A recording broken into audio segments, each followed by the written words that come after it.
pessoal, estamos aqui mais uma vez no Justiça de Salto Alto e hoje com a honra de recebermos conosco, que aceitou o nosso convite, a Eugênia Lacerda, ela que é ativista, ela luta, né, contra a violência doméstica e contra a violência de gênero e em defesa da mulher, e também é escritora do e-book Violência Doméstica Psicológica, como identificar e prevenir uma relação abusiva. Eu acho que o tema é exaustivo e já realmente falado, mas cada um tem uma colocação. E ela, como vítima também, sobrevivente, vai nos dar aqui dicas e também falar sobre o livro, seu projeto, e também que ela é idealizadora do projeto Mulheres Resilientes Brasil. Obrigada, Eugênia, pela sua participação. E eu disse assim, um tema exaustivo, não que a gente já tenha falado tudo, é que cada hora tem uma situação diferente e a gente bate nisso e não é o suficiente para despertar, né, Eugênia? Pode se apresentar e falar um pouquinho de você, por favor. Sim, gratidão, Rose. É uma honra para mim estar sendo entrevistada por você.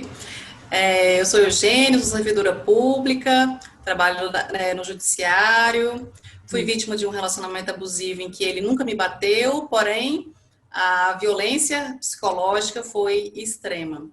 Eu sou escritora desse e-book, foi o transformar a dor em luta, foi aí fazer uma bela limonada de limões bem azedos para que eu possa ajudar outras mulheres a não passarem pelo que eu passei, ou se estiverem passando, aprenderem a identificar esses sinais de relacionamento abusivo para poderem dar um fim nesse relacionamento.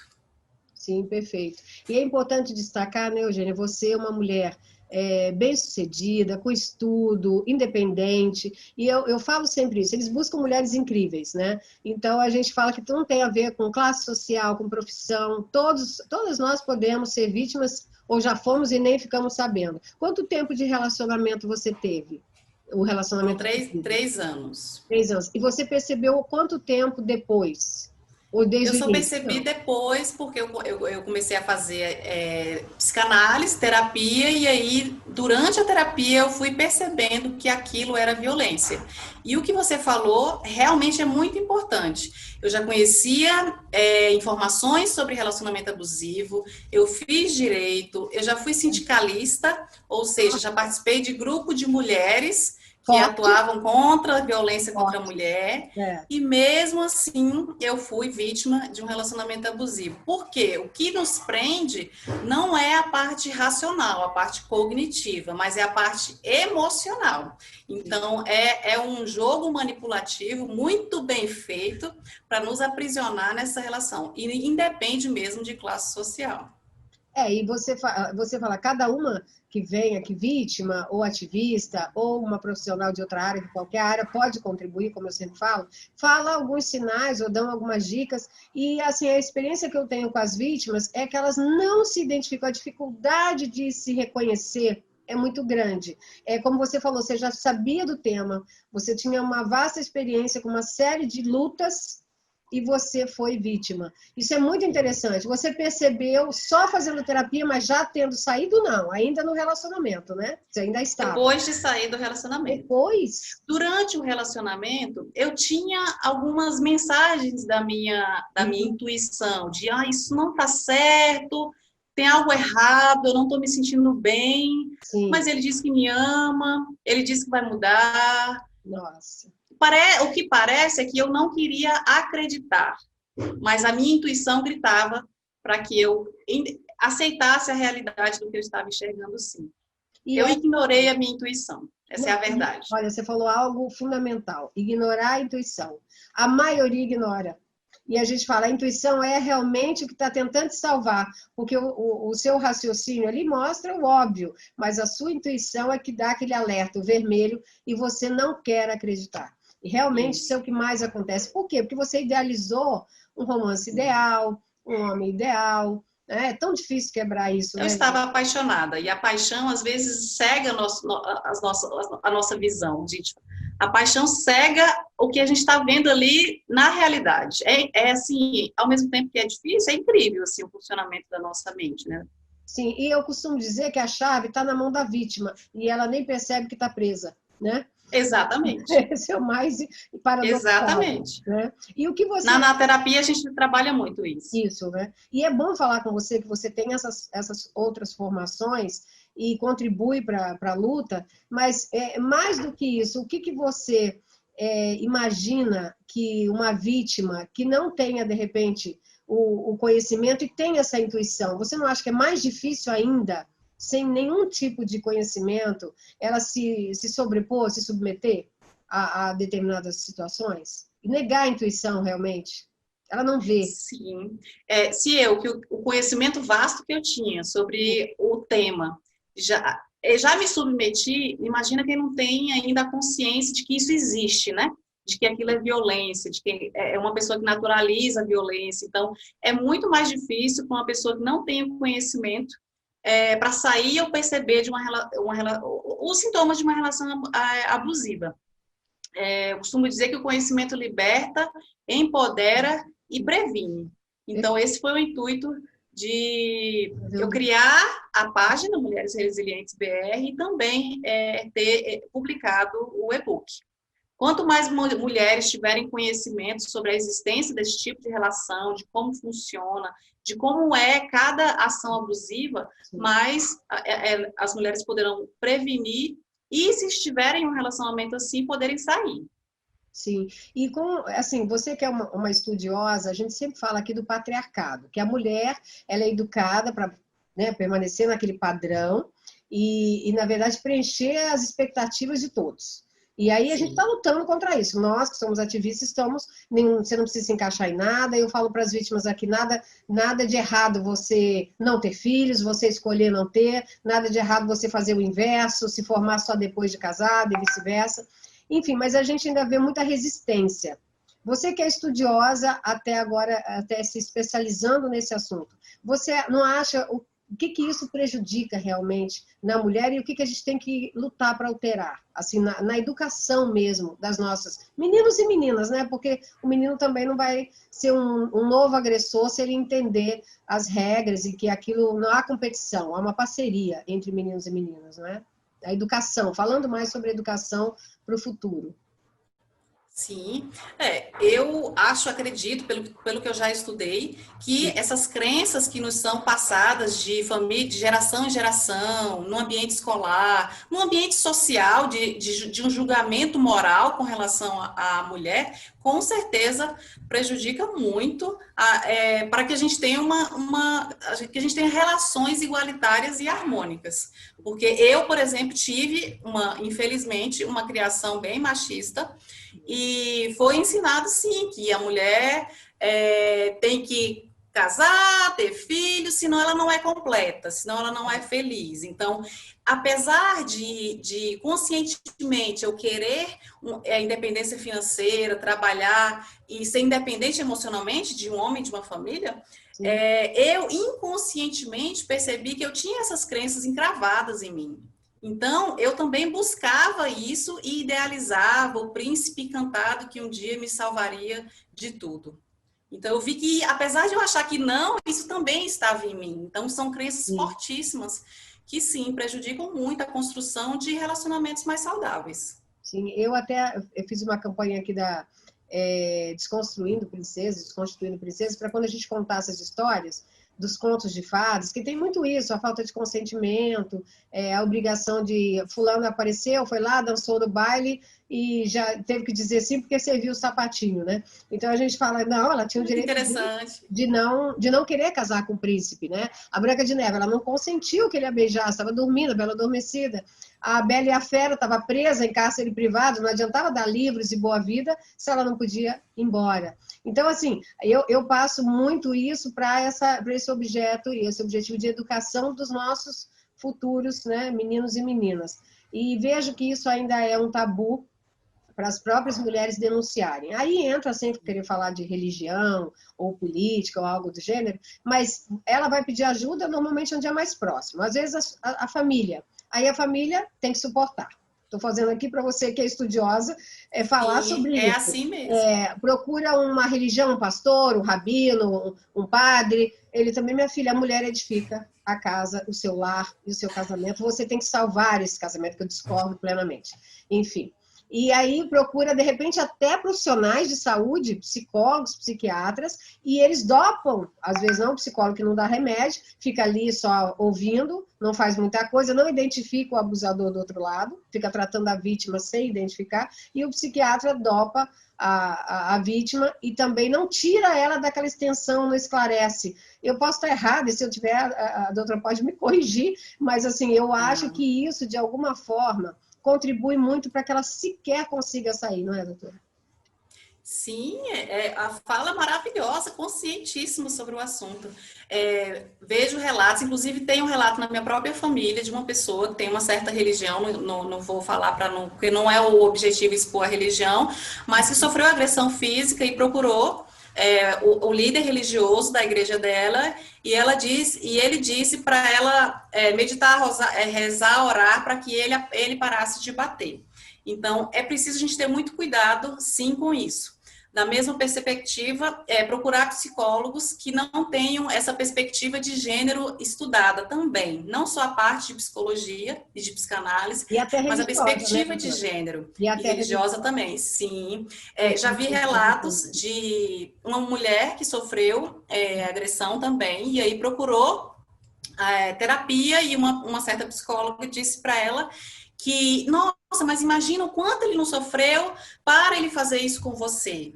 E no momento em que uma vítima está com autoestima dilacerada, com as suas forças diminuídas, com o seu fortalecimento emocional minguado, não é bom você ouvir que a responsabilidade daquela relação é sua. Que a possível culpa e responsabilidade de um agressor não é dele. Então, é preciso que as várias áreas do conhecimento tenham um estudo e perspectiva de gênero para lidar e saber identificar quem é responsável e quem não é nessas violências domésticas, Sim. sabe? Então, a sua fala é muito propícia, muito boa, porque realmente é necessário, para uma perspectiva de mudança para o futuro, é necessário grandes mudanças aí nas áreas do conhecimento todas. Até Já pra... ouvi relatos também de pessoas que vão nas delegacias buscar orientação e ajuda, e aí próprios policiais que falam, mas você está aqui só porque ele te deu um tapa. Veja bem, a Só. falta de habilidade, de Ela tem que ser respeito para com essa acolhida e ela vítima. está sendo julgada, né? Como sempre, a gente sabe disso. Não. Exato. E Então, uma... Pode são falar. muitas áreas que precisam mudar. A violência institucional também não é propícia para que as vítimas procurem as delegacias, o juiz, a área jurídica, né? Uhum. Não é, porque não tem essa perspectiva de gênero e também acabam praticando também violência com essa mulher que já está tão fragilizada em sua autoestima e sua saúde mental, porque a doença, a violência doméstica, ela adoece a mulher. São vários os casos de mulheres com depressão, com ansiedade, e aí é o que você falou, os médicos vão lá, dopam, não trabalham a causa, a raiz da situação, Então, mais sabe? fácil, né, doutora? Mais fácil, né? Aliás, no início eu me chamei doutora, que você tem uma cara de menina, e eu realmente me dei esse luxo, mas assim, depois eu percebi, né? Eu falei, não, agora vamos consertar. Mas eu queria, Não, não é assim, necessário, tranquilo.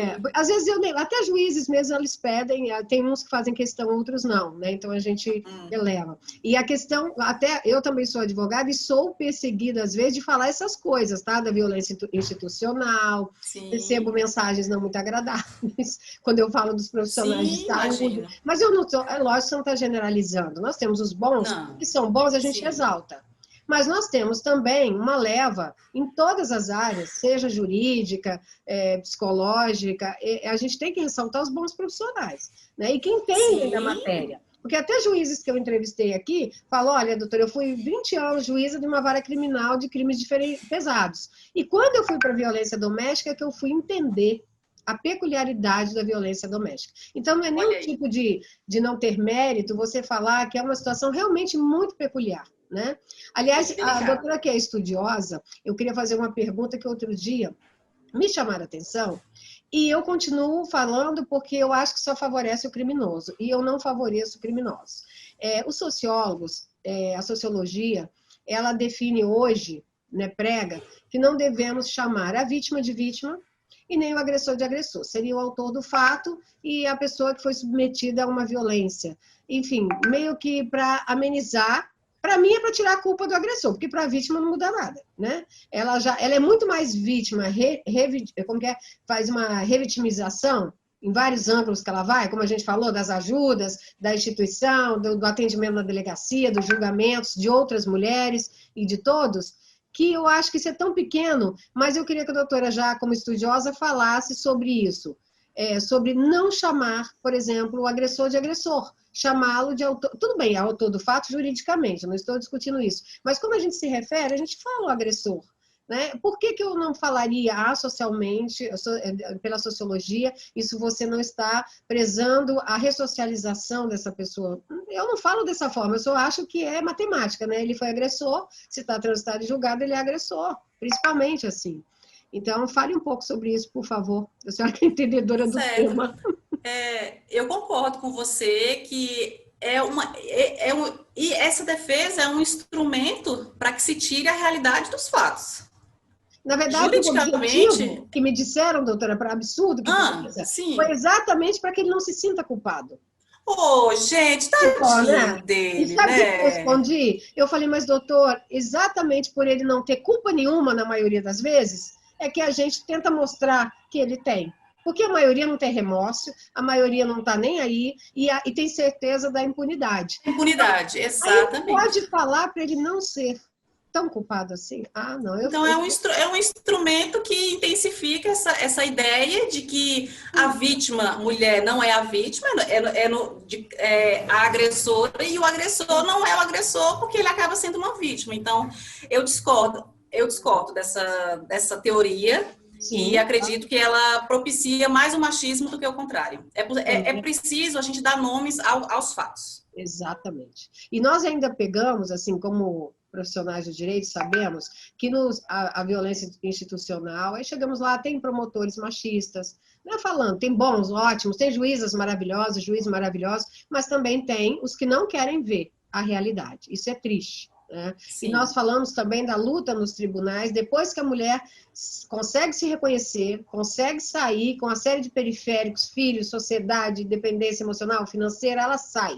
Quando ela denuncia, ela acha que ela está quase salva, digamos assim, e ela tem a violência institucional. Como eu sei que é um objeto de pesquisa da doutora, pode falar um pouquinho, que esse tema é de extrema relevância e eu também prego ele com muita veemência. Queria que a doutora falasse.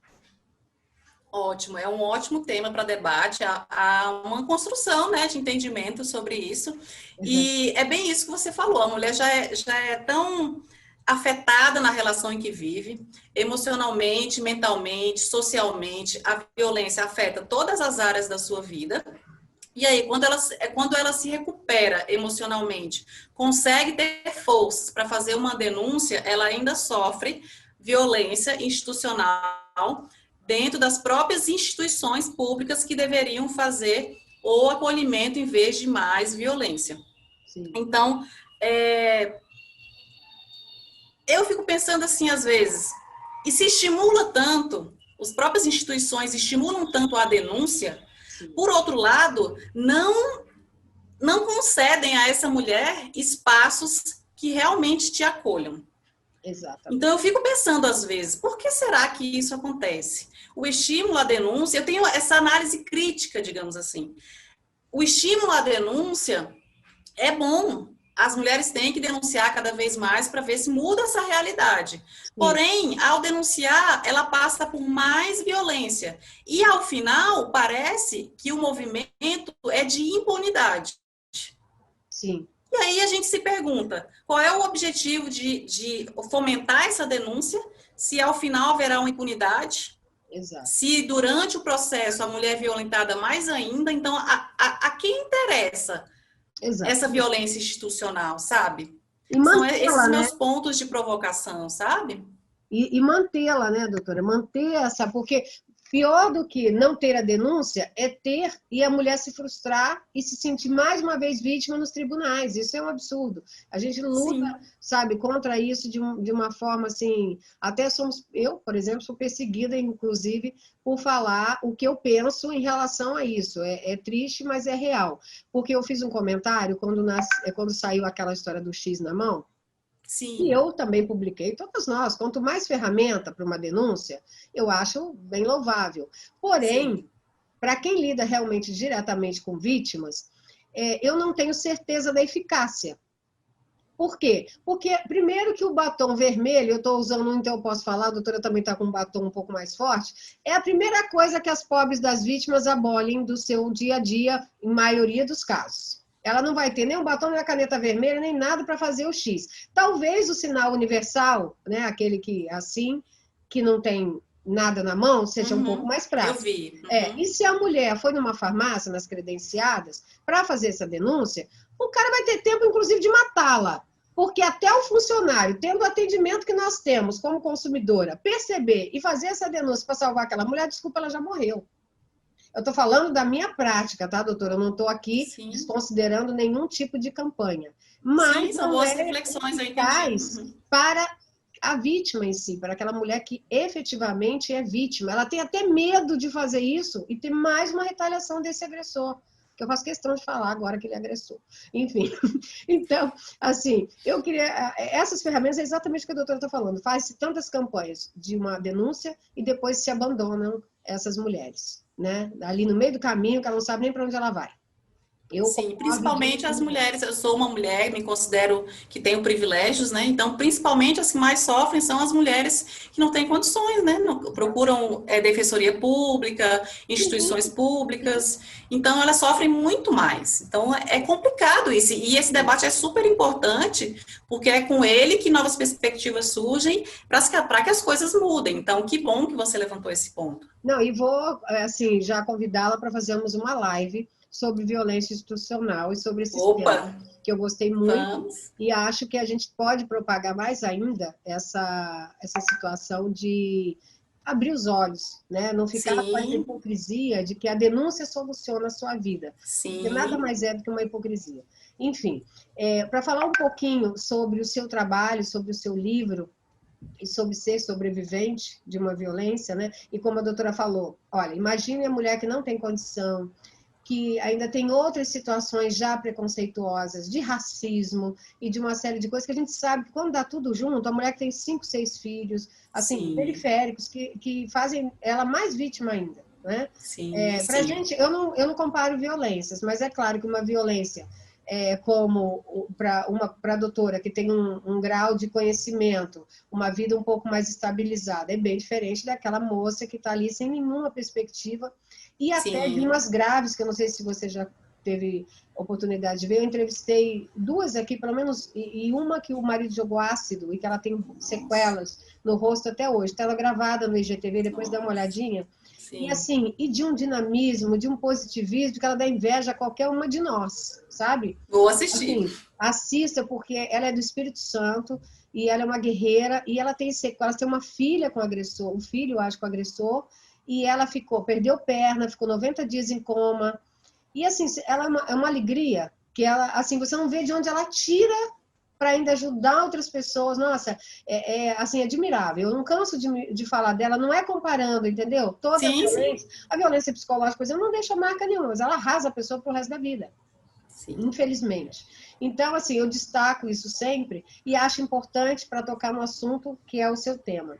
Ela, por exemplo, disse, doutora, ele nunca tinha me batido, ele só me agredia psicologicamente e verbalmente. E eu fiquei 8 anos num relacionamento assim, até que um dia ele fez isso de uma hora para outra. Ou seja, ele não era aquele cara que já batia nela. Ele só agredia verbalmente. E ela nunca imaginou que o pai do filho dela fosse fazer isso de surpresa, de traição, né? E então é onde eu quero chegar. A doutora percebeu a violência psicológica e fez disso objetivo para curar outras mulheres. Mas como a violência psicológica hoje nos tribunais ainda não tem um tipo penal, como a gente fazer, como nós fazermos isso, estimularmos essas mulheres? E aí fala um pouco do seu livro, eu queria que você abordasse esse tema. Como ajudar essas mulheres da violência, para não chegar nem à física, por favor. Né? Porque a Certo. violência psicológica... Eu costumo dizer que a violência mais grave contra a mulher dentro da área doméstica é o feminicídio. Mas antes do feminicídio, vem as violências físicas. Mas antes das violências físicas, vem as violências psicológicas. Então, o que eu penso é que o ideal mesmo é observar as violências, aprender a identificar as violências psicológicas para já, neste momento, antes de surgirem mais de violências físicas e até tentativas, né, de feminicídio, que essa mulher acorde para a realidade e saia dessa relação. Sei da complexidade, cada caso é um caso, mas vamos lá, que consiga, né, sair dessa relação.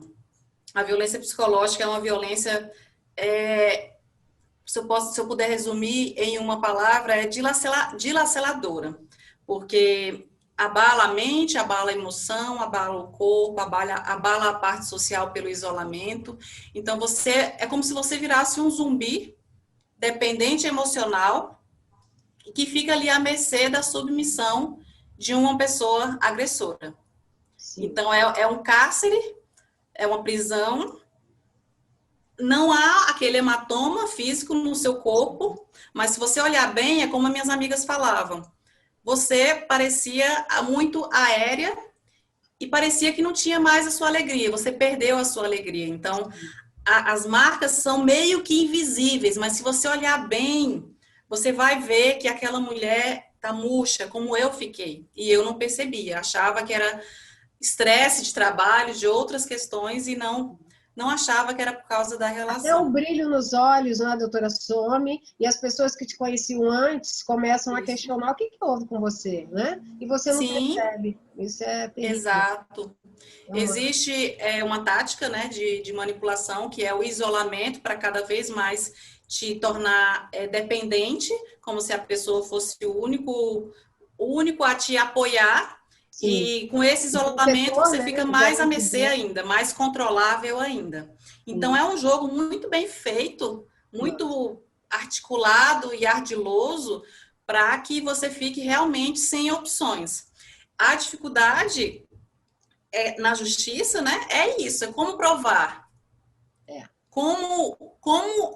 Eu detalho, né, no e-book como que funciona cada ação abusiva, coloquei exemplos e estágio, a fundamentação teórica, tudo. Mas sem ler e juntar todas aquelas informações, parecem ações soltas que são meras ofensas ou ações desarticuladas. Então, a sua pergunta não é muito são premeditadas, boa. Né? Você não consegue vislumbrar que elas são propositadas, são premeditadas. Você acha que é algo coincidência, quando você não compila todas elas, né? Isso que você está querendo dizer, ótimo isso. Isso, muito exato. Bom. Então, como fazer isso chegar até o judiciário? É uma ótima pergunta, que a gente vai ter que refletir ainda para ver como é possível isso. Eu tenho...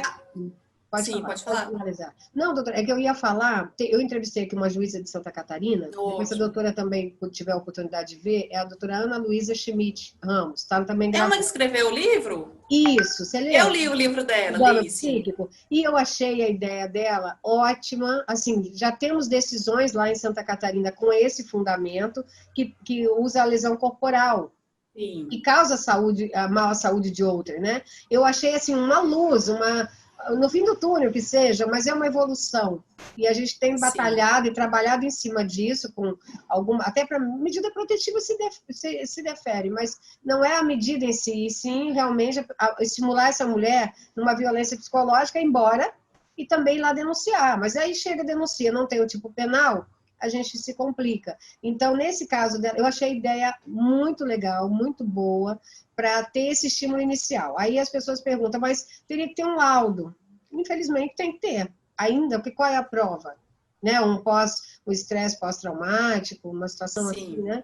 Para juntar. E aí, é exatamente o que eu ia perguntar para a doutora, que a doutora acharia dessa ideia de tipificar a violência psicológica em lesão corporal. Magnífica, porque eu acho que a mente, os danos mentais e emocionais fazem parte do seu corpo. Sim. Então, eu acredito que, no meu caso, houve a lesão corporal no sentido psicológico, né? E não a lesão corporal física. Mas houve a lesão corporal psicológica, porque eu adquiri ansiedade, né? Sim. Não chegou a um transtorno de ansiedade, mas eu precisei fazer tratamento psiquiátrico por causa do estresse pós-traumático e por causa da ansiedade. Sim. Então, eu tive, sim, impacto na minha saúde emocional e mental, o que é, sim, uma lesão corporal, que prejudicou o meu trabalho, prejudicou a minha vida social, prejudicou a minha vida como um todo. Então, sim, acredito que dá para partir por essa ideia. Quando eu li o livro, eu falei, nossa, é isso. Legal, né? Eu também achei Sim. muito interessante. E juntar aí com o laudo de um psiquiatra e do próprio terapeuta da vítima, que faça esse liame, né? Essa associação entre a relação e o resultado para a saúde da vítima. Eu acredito que é, sim, uma saída maravilhosa que ela deu. Sim, perfeito. Temos que progredir nisso, né? Exatamente, tem que ser divulgado. E aí, em cima do que a doutora colocou, não só na saúde mental, mas tem agora estudos comprovando que na saúde física mesmo, algumas doenças são desenvolvidas depois de um relacionamento abusivo. Até câncer está chegando a essa conclusão. Lúpus, essas doenças autoimunes, psoríase, lúpus, síndrome do pânico e outros, né, psicológicos também. Mas a física já está sendo hoje alvo de comprovação que causa danos, sim, físicos. Posteriormente, que seja, porque é a longo prazo, né? Quanto mais tempo você fica exposto ao abuso, mais danos você tem. Começa com os psíquicos, mentais e assim vai. E na somatização, acho que em si, né? Que você não fala, você não reage, você só sente, e aí somatiza no seu corpo. Eu queria que a doutora falasse mais um pouquinho sobre o seu livro e sobre o seu projeto também. Eu acabei falando errado, acho que no início, é Mulheres Resilientes BR. Eu perguntei e falei Brasil, mas de qualquer forma, em homenagem a elas, né? Então, tá tudo certo. Sim, tá valendo, tá tudo certo. Mas fale então um pouquinho como que foi a ideia do projeto, né? Surgiu, obviamente, de ter sido vítima, imagino eu, mas e mais algum detalhe que a doutora entenda do livro que toda mulher tem que ler. Certo. Sobre a rede social, foi isso mesmo, surgiu a ideia, já que eu estava entrando em contato com vários conhecimentos, porque eu procurei entender o que tinha acontecido comigo, então eu quis disseminar e compartilhar o conhecimento que eu tinha adquirido para, se possível, ajudar outras mulheres a entenderem o que aconteceu com elas, ao que está acontecendo, e também dar algum tipo de esperança de que é possível uma nova vida após um relacionamento abusivo. Sobre o e-book, a ideia surgiu a partir da terapia que eu fazia. A terapeuta falou sobre a escrita terapêutica, e aí eu comecei a escrever para tirar as coisas, os traumas, os abusos da mente e colocar para fora, colocar no papel e escrever. Eu comecei a escrever, escrevi, eu tenho até um caderno até hoje com essas escritas. E aí eu falei, por que não transformar nisso em algo útil na luta contra a violência doméstica? Manual, né? Praticamente. O manual. Sim, foi aí que surgiu, foi aí que surgiu a ideia de fazer o e-book e disseminar aí os conhecimentos que eu tive, porque eu acho que foram 17 livros na época para procurar entender. Eu queria entender por que eu caí na armadilha de um relacionamento abusivo. Por causas também nobres e acabou caindo. Realmente não tem um perfil, né? Não tem. Sim. Então, eu convido as pessoas a lerem o e-book, porque nele eu coloco de forma detalhada como funciona várias ações abusivas, como elas são articuladas, triangulação, ciúmes, iscas provocativas, o ataque à autoestima, geração de insegurança, a programação mental focada no negativo que os abusadores fazem. São várias práticas abusivas que eu detalho, coloco exemplos pessoais de como aconteceu comigo. Sim. e a fundamentação teórica para embasar isso. E tem uma terceira parte também que eu coloco como prevenir uma relação abusiva, que é o fortalecimento emocional, da autoestima, o gerenciamento do tempo, e entra também aquilo que você falou sobre deixar cair as ilusões do amor romântico, sabe? Porque isso faz com que a gente busque e idealize muito, às vezes, agressores e naturalize ações abusivas. Por isso que às vezes é tão difícil a gente enxergar que está num relacionamento abusivo, porque além da paixão, da dependência, existe uma naturalização da violência, dos abusos. Isso também aconteceu comigo. Sim. E eu não enxergava que aquilo era abuso. Então, faço um convite para que as pessoas leiam, porque o conhecimento liberta, empodera e principalmente previne.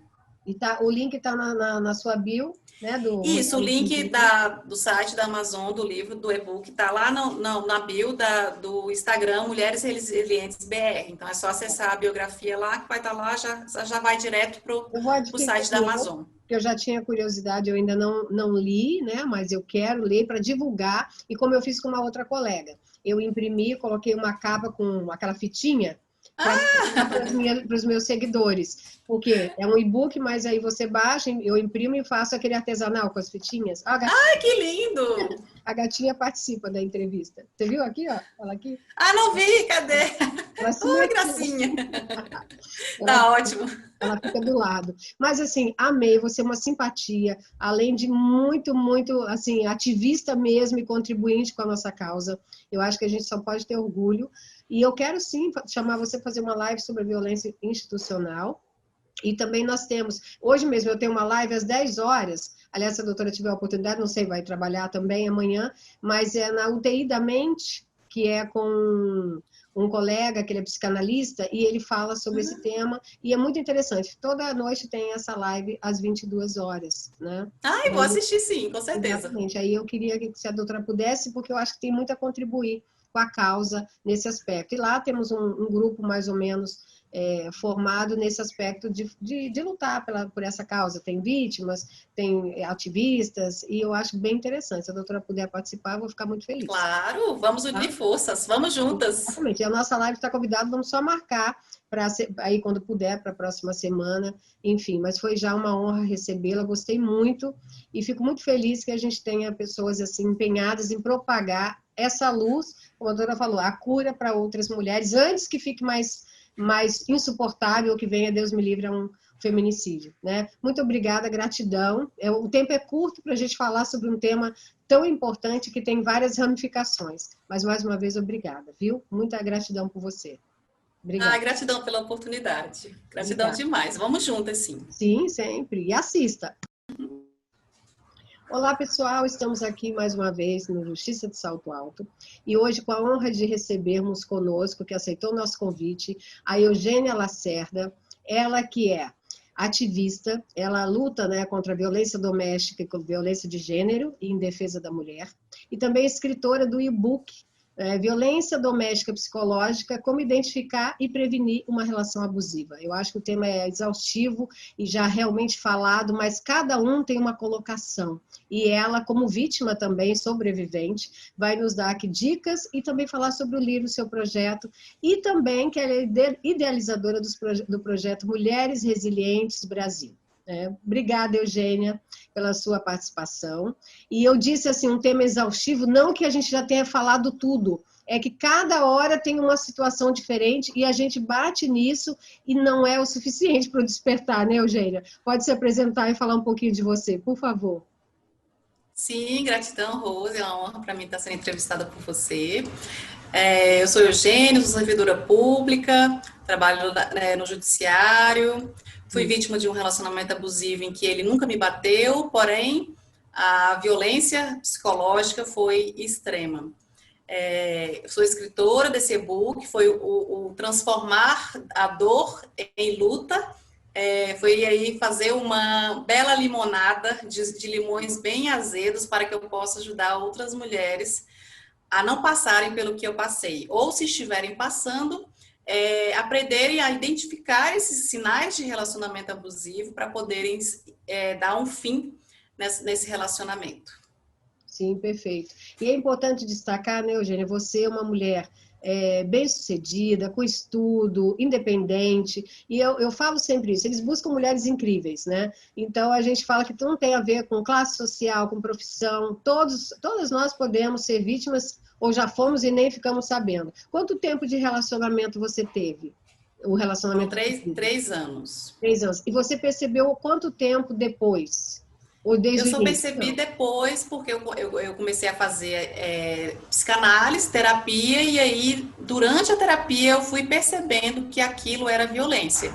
E o que você falou realmente é muito importante. Eu já conhecia informações sobre relacionamento abusivo, eu fiz direito, eu já fui sindicalista, ou seja, já participei de grupo de mulheres que Forte, atuavam contra a violência contra a forte. mulher. É. E mesmo assim, eu fui vítima de um relacionamento abusivo. Por quê? O que nos prende não é a parte racional, a parte cognitiva, mas é a parte emocional. Então, é um jogo manipulativo muito bem feito para nos aprisionar nessa relação. E independe mesmo de classe social. E você fala, cada uma que venha, que vítima, ou ativista, ou uma profissional de outra área, de qualquer área, pode contribuir, como eu sempre falo, fala alguns sinais ou dão algumas dicas, e assim, a experiência que eu tenho com as vítimas é que elas não se identificam, a dificuldade de se reconhecer é muito grande. É como você falou, você já sabia do tema, você tinha uma vasta experiência com uma série de lutas, e você foi vítima. Isso é muito interessante. Você percebeu só fazendo terapia, mas já tendo saído, não, ainda no relacionamento, né? Você ainda estava. Depois de sair do relacionamento. Depois? Durante o relacionamento, eu tinha algumas mensagens da minha intuição, de isso não está certo, tem algo errado, eu não estou me sentindo bem, Sim. mas ele disse que me ama, ele disse que vai mudar. Nossa. O que parece é que eu não queria acreditar, mas a minha intuição gritava para que eu aceitasse a realidade do que eu estava enxergando, sim. Eu ignorei a minha intuição. Essa é a verdade. Olha, você falou algo fundamental. Ignorar a intuição. A maioria ignora. E a gente fala, a intuição é realmente o que está tentando te salvar, porque o seu raciocínio ali mostra o óbvio, mas a sua intuição é que dá aquele alerta, o vermelho, e você não quer acreditar. E realmente isso é o que mais acontece. Por quê? Porque você idealizou um romance ideal, um homem ideal. É tão difícil quebrar isso, né? Eu estava apaixonada, e a paixão às vezes cega a nossa visão. A paixão cega o que a gente está vendo ali na realidade. Assim, ao mesmo tempo que é difícil, é incrível assim, o funcionamento da nossa mente, né? Sim, e eu costumo dizer que a chave está na mão da vítima, e ela nem percebe que está presa, né? Exatamente. Esse é o mais paradoxal. Exatamente. Né? E o que você... Na terapia a gente trabalha muito isso. Isso, né? E é bom falar com você que você tem essas outras formações e contribui para a luta, mas mais do que isso, o que você imagina que uma vítima que não tenha, de repente, o conhecimento e tenha essa intuição, você não acha que é mais difícil ainda, sem nenhum tipo de conhecimento, ela se sobrepor, se submeter a determinadas situações? E negar a intuição, realmente? Ela não vê. Sim. Que o conhecimento vasto que eu tinha sobre o tema, já me submeti, imagina quem não tem ainda a consciência de que isso existe, né? De que aquilo é violência, de que é uma pessoa que naturaliza a violência. Então, é muito mais difícil para uma pessoa que não tem o conhecimento para sair ou perceber de os sintomas de uma relação abusiva. Eu costumo dizer que o conhecimento liberta, empodera e previne. Então, esse foi o intuito de eu criar a página Mulheres Resilientes BR e também ter publicado o e-book. Quanto mais mulheres tiverem conhecimento sobre a existência desse tipo de relação, de como funciona, de como é cada ação abusiva, mais as mulheres poderão prevenir e, se estiverem em um relacionamento assim, poderem sair. Sim, e assim, você que é uma estudiosa, a gente sempre fala aqui do patriarcado, que a mulher, ela é educada para, né, permanecer naquele padrão e, na verdade, preencher as expectativas de todos. E aí a gente está Sim. lutando contra isso. Nós que somos ativistas estamos, você não precisa se encaixar em nada. Eu falo para as vítimas aqui, nada de errado você não ter filhos, você escolher não ter, nada de errado você fazer o inverso, se formar só depois de casado e vice-versa. Enfim, mas a gente ainda vê muita resistência.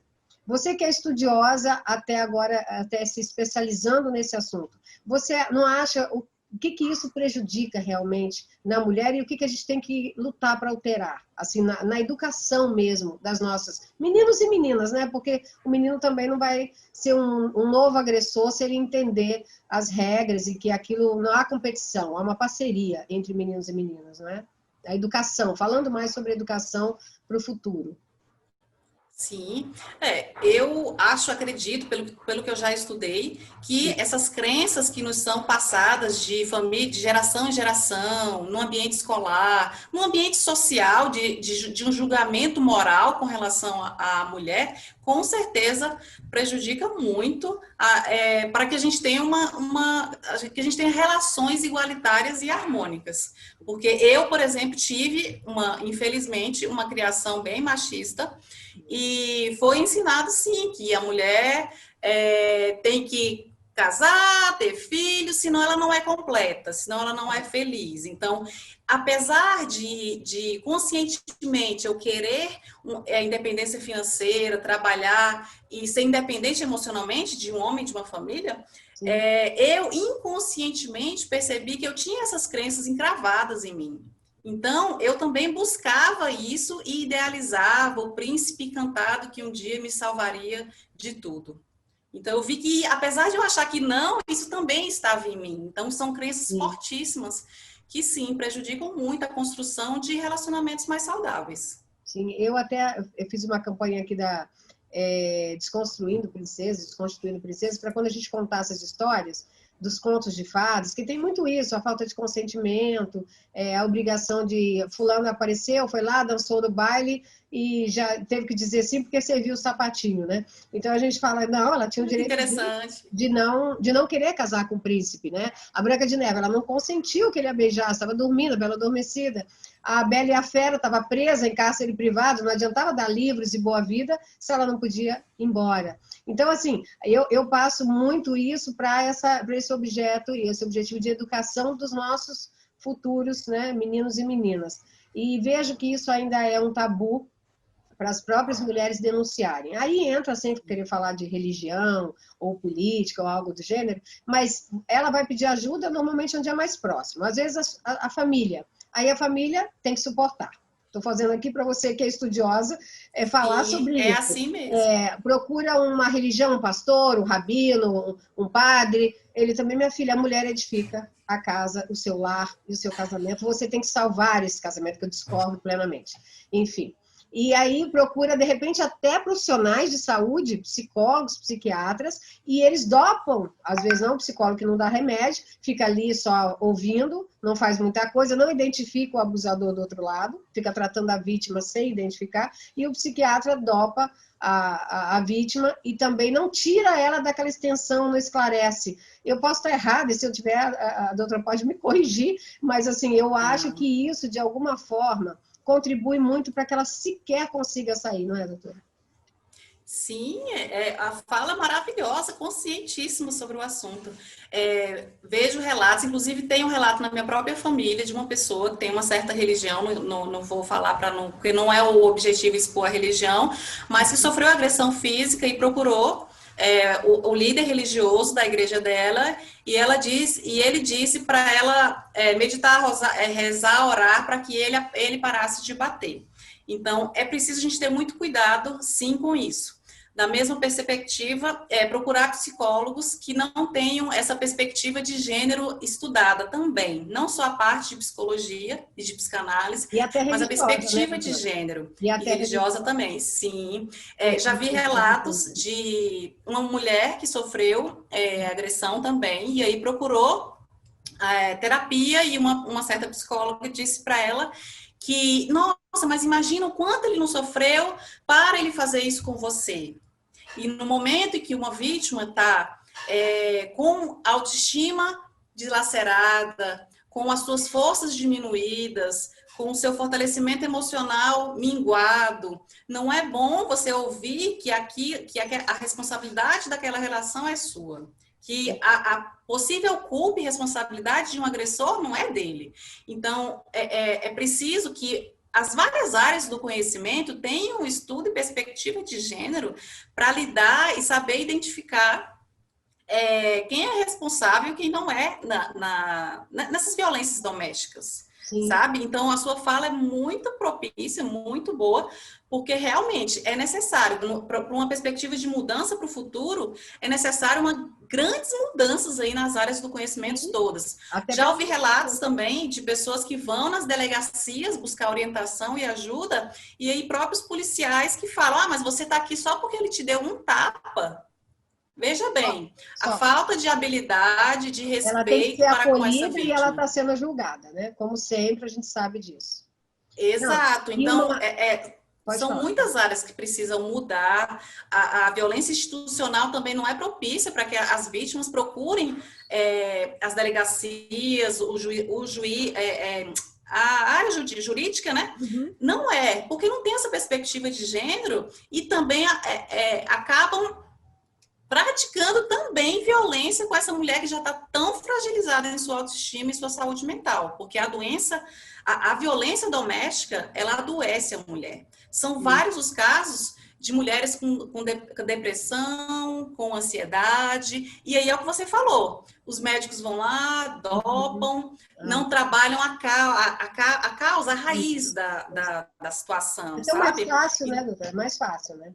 Aliás, no início eu me chamei doutora, que você tem uma cara de menina, e eu realmente me dei esse luxo, mas assim, depois eu percebi, né? Eu falei, não, agora vamos consertar.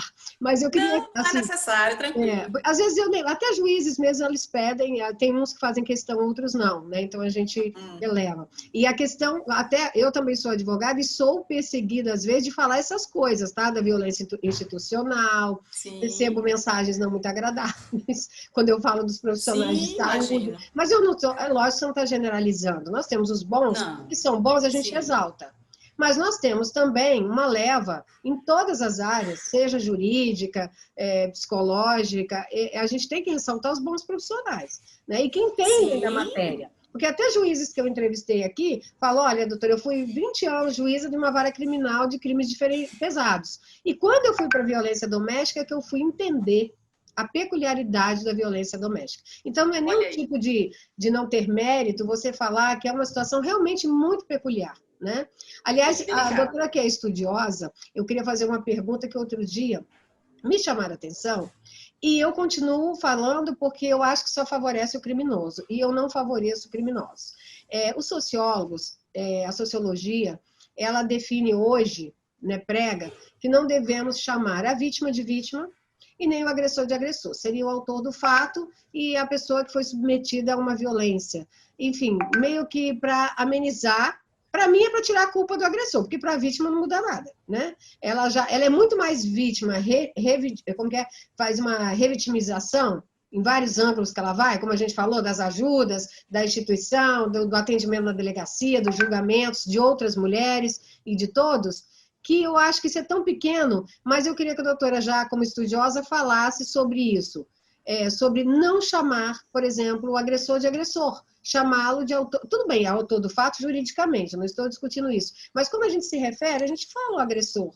Né? Por que eu não falaria asocialmente, pela sociologia, isso você não está prezando a ressocialização dessa pessoa? Eu não falo dessa forma, eu só acho que é matemática, né? Ele foi agressor, se está transitado e julgado, ele é agressor, principalmente assim. Então, fale um pouco sobre isso, por favor. A senhora que é entendedora do tema. Eu concordo com você que e essa defesa é um instrumento para que se tire a realidade dos fatos. Na verdade, o objetivo que me disseram, doutora, para absurdo, foi exatamente para que ele não se sinta culpado. Gente, tadinho dele, e sabe o que eu respondi? Eu falei, mas doutor, exatamente por ele não ter culpa nenhuma na maioria das vezes, é que a gente tenta mostrar que ele tem. Porque a maioria não tem remorso, a maioria não está nem aí e tem certeza da impunidade. Impunidade, exatamente. Aí pode falar para ele não ser. tão culpado assim? Ah, não, Então, é um instrumento que intensifica essa ideia de que a vítima, mulher, não é a vítima, é a agressora, e o agressor não é o agressor, porque ele acaba sendo uma vítima. Então, eu discordo dessa teoria. Sim. E acredito que ela propicia mais o machismo do que o contrário. É preciso a gente dar nomes aos fatos. Exatamente. E nós ainda pegamos, assim, como profissionais do direito, sabemos que a violência institucional, aí chegamos lá, tem promotores machistas, não é falando, tem bons, ótimos, tem juízes maravilhosos, juízes maravilhosos, mas também tem os que não querem ver a realidade. Isso é triste. Né? E nós falamos também da luta nos tribunais, depois que a mulher consegue se reconhecer, consegue sair com uma série de periféricos, filhos, sociedade, dependência emocional, financeira, ela sai. Quando ela denuncia, ela acha que ela está quase salva, digamos assim, e ela tem a violência institucional. Como eu sei que é um objeto de pesquisa da doutora, pode falar um pouquinho, que esse tema é de extrema relevância e eu também prego ele com muita veemência. Queria que a doutora falasse. Ótimo, é um ótimo tema para debate, há uma construção, né, de entendimento sobre isso, e é bem isso que você falou, a mulher já é tão afetada na relação em que vive, emocionalmente, mentalmente, socialmente, a violência afeta todas as áreas da sua vida, e aí, quando ela se recupera emocionalmente, consegue ter forças para fazer uma denúncia, ela ainda sofre violência institucional, dentro das próprias instituições públicas que deveriam fazer o acolhimento em vez de mais violência. Sim. Então, eu fico pensando assim, às vezes, e se estimula tanto, as próprias instituições estimulam tanto a denúncia, sim, por outro lado, não concedem a essa mulher espaços que realmente te acolham. Exatamente. Então, eu fico pensando, às vezes, por que será que isso acontece? O estímulo à denúncia, eu tenho essa análise crítica, digamos assim. O estímulo à denúncia é bom. As mulheres têm que denunciar cada vez mais para ver se muda essa realidade. Sim. Porém, ao denunciar, ela passa por mais violência. E, ao final, parece que o movimento é de impunidade. Sim. E aí a gente se pergunta, qual é o objetivo de fomentar essa denúncia, se ao final haverá uma impunidade? Exato. Se durante o processo a mulher é violentada mais ainda, então a quem interessa, exato, essa violência institucional, sabe? São esses meus pontos de provocação, sabe? E mantê-la, né, doutora? Manter essa, porque pior do que não ter a denúncia é ter e a mulher se frustrar e se sentir mais uma vez vítima nos tribunais. Isso é um absurdo. A gente luta, sim, sabe, contra isso de uma forma assim. Até eu, por exemplo, sou perseguida, inclusive, por falar o que eu penso em relação a isso.